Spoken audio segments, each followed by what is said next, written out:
In this video, I'm going to show you how you can take better photos by learning the basic principles of light and how they affect your images.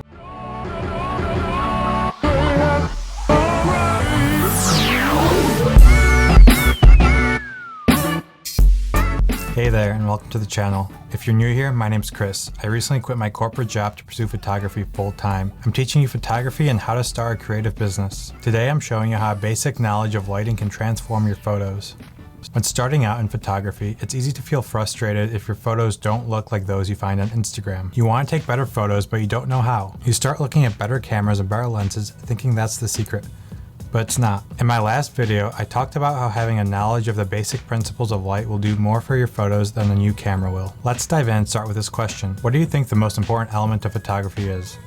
I would argue light.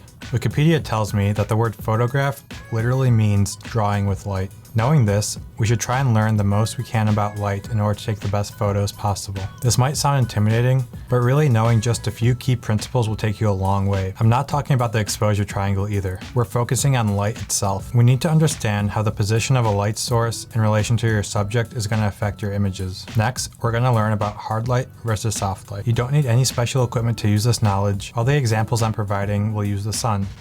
I think we all have access to that. Let's talk about angles of light. The examples I provide here are for a sunny day with minimal cloud coverage. We all know the sun changes position throughout the day. If you pay attention, you'll notice how your surroundings look different throughout the day depending on how the sun is hitting them. Around sunset and sunrise, when the sun is lowest in the sky, you'll get really rich details in all your photos. Because of this low angle of light, you'll notice two things happening. The first thing that you'll notice is that there are going to be a lot more shadows around you. These shadows will give more depth to your image and make your subject pop out more. If you've ever felt that your images are flat, that's most likely because there isn't enough shadow highlight contrast happening. The second thing you'll see is a lot more texture in your subject. Can you guess why?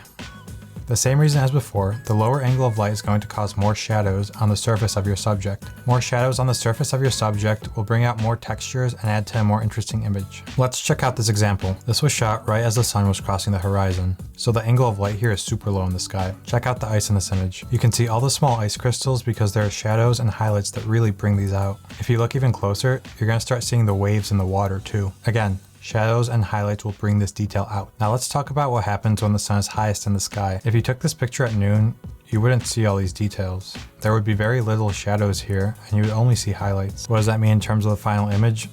It would be flat. Nothing would pop, and there would be no texture detail. You can try editing this photo all you want, but it's not going to be a good photo. You can use a $5,000 camera, and it's still not going to be a good photo. There's a reason photographers love to shoot at golden hour, and it's not only because of the warmer colors that you see. It's because of the extra shadow details and textures that you get at this time. Okay, so now we know all about angles of light and how they affect your photos. Let's talk about diffusion now. Once you know what this is, you'll be able to apply it with intention to your photos. So what is diffusion?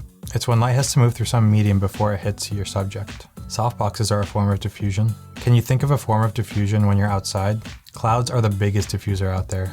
I'm not talking about an overcast day when the sun is completely blocked out, just a cloudy day when there's a few clouds passing in front of the sun. When you hear people talking about soft light versus hard light, they're talking about diffused light versus light with no diffusion. Hard light will produce shadows that have a hard defined edge. This gives you more contrast to the image, but the shadows might look harsh sometimes. Soft light is going to produce shadows with softer edges. This is usually more flattering when you're photographing people. The softer light brings out the features of their face better. The sun on a clear day, that's hard light. The sun on a cloudy day, that's soft diffused light. On an overcast day, the sun's behind a thick layer of clouds, so there's not that much light coming through. You're going to get a flat image on those days. Okay, I know that's a lot of information to take in, so let me sum it up for you. We talked about the angles of light in your photos. When the light comes in at a lower angle, you get more depth and more details in the textures. Hard light is not diffused and it'll give you a contrasty image, but it's also going to give you hard shadows. It's less flattering when you're photographing people. Soft light is diffused and it's going to give you softer shadows. It's great when you're trying to photograph people outdoors. It's more flattering when you're photographing people in soft light. Next time you go out and take photos, keep these principles in mind. When you shoot with intention, that's how you improve. If you've watched this far, thank you. I really appreciate you, and if you can take a second to like and subscribe, that'd mean a lot to me. I want to say a special thank you to all my new subscribers. I've received a lot of support since launching this channel, and I'm excited to make more videos for you guys. I'll see you in the next one.